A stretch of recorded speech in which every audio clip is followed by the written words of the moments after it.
Welcome to my channel TN village farmer. நம்ம சேனலை புதுசாக யாரும் பார்க்குறீங்கன்னா நம்ம சேனலை சப்ஸ்கிரைப் பண்ணி வச்சுக்கோங்க. நம்ம வீடியோ உங்களுக்கு யூஸ்ஃபுல்லாக இருக்கும். நீங்கள் நம்ம வீடியோவில் என்ன பார்க்க போகிறோம் பார்த்தீங்கன்னா, சீனியர் ஆரம்பம் முதல் அறுவடை வரைக்கும் தான் பார்க்க போகிறோம். இதில் நான் என்னென்ன பண்ணியிருக்கேன்ட்டு இந்த வீடியோவில் முழுசாக சொல்ல போகிறேன். நம்ம சேனலை புதுசாக பார்க்குறீங்க, நம்ம சேனலை சப்ஸ்கிரைப் பண்ணி வச்சுக்கோங்க. லைக் பண்ணுங்கள், ஷேர் பண்ணுங்கள். வாங்க வீடியோக்குள்ளே போகலாம். இப்போ நம்ம ஃபஸ்ட் இந்த சீனியர் செடி வர்றதுக்கு முழு காரணம் என்னென்னு பார்த்தீங்கன்னா, ஃபஸ்ட் நம்ம உழவு ஓட்டியிருக்கோம். 1 ஏக்கரா இருக்கும். 1 ஏக்கரா மட்டும் நம்ம பார்க்குற அளவுக்கு மட்டும் உழவு ஓட்டிட்டு அது சட்டி உழவு தான் அடித்தோம். அதுக்கப்புறம் பார்த்தீங்கன்னா 2வது ரொட்டேட்டர் ஒன்று அடிச்சுட்டு பாத்தி கட்டியாச்சு. இதுக்கெலாம் எல்லாமே ஆள் விடலை, எல்லாமே நாங்கள் சொந்தமாகவே பார்த்தாச்சு. ஏன்னா இந்த காலத்தில் சொந்தமாக பார்த்தா தான் நமக்கு எதுவுமே லாபம் கிடைக்கும். அதுக்கப்புறம் பார்த்தீங்கன்னா விதை வந்து ஃபஸ்ட்டு ஒரு 5-6 கிலோ வாங்கினோம் 1 ஏக்கருக்கு. அது வந்து நம்ம விதை ரிட்டன் கழிச்சுக்கிடுவாங்க, அவங்களே கொடுத்துட்டு அவங்ககிட்டே எடுக்கிற மாதிரி நாங்கள் வாங்கியிருக்கோம். அது வந்து ஒரு குண்டால் வந்து ஒரு 15 to 16, 17 வரைக்கும் எடுக்கிறேன்னு சொல்லியிருக்காங்க. அதனால் அவங்ககிட்டே எடுத்தாச்சு. இந்த சீனியார விதை போடுறதுனால நமக்கு என்ன லாபம்னு பார்த்தீங்கன்னா, ஆட்டுக்குட்டி இருக்குது மெயினாக நம்மக்கிட்ட. அதுக்காண்டியே நாங்கள் சீனியார விதை போட்டுட்டு விதையை நாங்கள் அவங்ககிட்டே கொடுத்துருவோம். அதோட பொட்டை மட்டும் நாங்கள் எங்களோட ஆட்டுக்குட்டிக்கு வச்சு யூஸ் பண்ணிக்கிடுவோம். ஆடு தீவனத்துக்காண்டி நாங்கள் அதை போட்டுட்டு ஆட்டையும் பராமரிச்சுக்கிடுவோம். அதுக்காண்டி தான் சீனியார விதை மெயினாக நாங்கள் போட்டு விவசாயம் பண்ணிக்கிட்டு இருக்கோம். இப்போ பார்த்தீங்கன்னா சீனியார விதை ஊனி எப்படி ஒரு 2 மாதம் ஆகிட்டு, 2 மாதத்துக்கும் ஒரு 50 நாள் இருக்கும். எப்படியும் 50 நாளில் இவ்வளோ பெரிய செடியாக வந்துருச்சு. இருந்தாலும் இன்னும் காய் பிடிக்காமல் இருக்குது. இதுக்கு இன்னொரு வாட்டி மருந்து அடித்தா காய் பிடிச்சிரும்.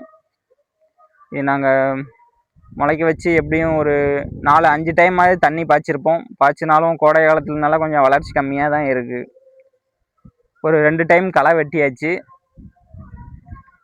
சுற்றி பாருங்கள், இங்கிட்டு ஃபுல்லாக செடி கொஞ்சம் இதாக தான் இருக்கும். ஏன்னா இது தண்ணி கட்டின இடமா இருக்கிறதுனால கொஞ்சம் செடி அவ்வளோக்குள்ள தான் வந்திருக்கு. இப்போ தான் கொஞ்சம் எந்திரிச்சிருக்கு செடி ஃபுல்லாமே. வாங்க அந்த சைடில் போய் பார்க்கலாம்.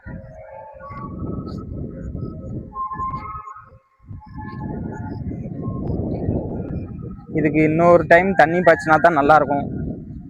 அதுவும் ஒரு மருந்து அடிச்சுட்டு தான் இதுக்கெல்லாம் தண்ணி பாய்ச்சணும். வர பார்த்தீங்களா, என் ஹைட்டுக்கு வர ஆரம்பிச்சிருச்சு செடி ஃபுல்லாமே.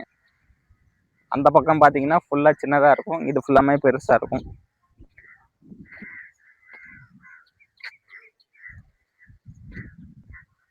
செடியெல்லாம் வளர்ச்சி நல்லா தான் இருக்குது. ஆனால் காய் தான் அந்தளவுக்கு பிடிக்காமல் இருக்குது. ஏன்னா இது நான் பண்ணது ஃபுல்லாமே லேட் ஆகிட்டு நான் பண்ணுறதுக்கு.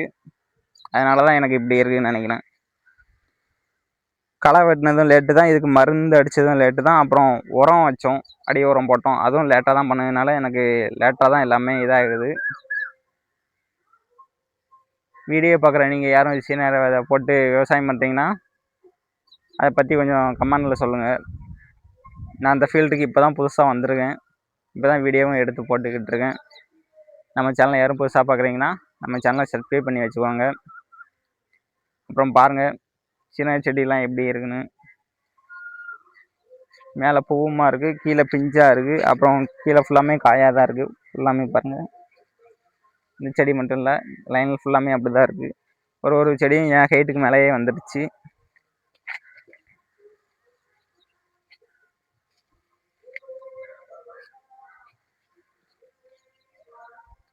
அப்படி இந்த ஒரு லைன் ஃபுல்லாமே நமக்கு இந்த ஹைட்டில் இருக்குது. இதுக்கு அடுத்தது ஃபுல்லாமே அதை விட சின்னதாக இருக்குது.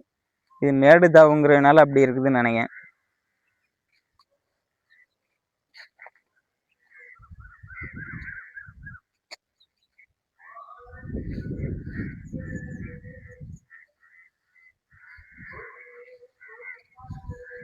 மெயினாக நீங்கள் களை மருந்து அடிக்கிறதை விட நீங்கள் களை வெட்டினா தான் செடியும் நல்லாயிருக்கும், காயும் நல்லா பிடிக்கும். அதனால் சீனியர் விதை போட்டு விவசாயம் பண்ணுற நீங்கள் எல்லாருமே இதை பண்ணுங்கள். நீங்கள் மருந்து அடிக்கிற காசுக்கு கொஞ்சம் களை வெட்டினா ஆள் அதிகமாக தான் ஆகும். உங்களுக்கு காய் பிடிச்சி நல்லா வரணுன்னா நீங்கள் அதான் பண்ணணும்.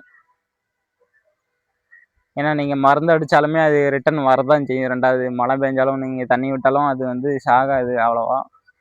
2வது கொஞ்ச நாள்லேயே திருப்பி அந்த களை முளைக்க ஆரம்பிச்சிடும்.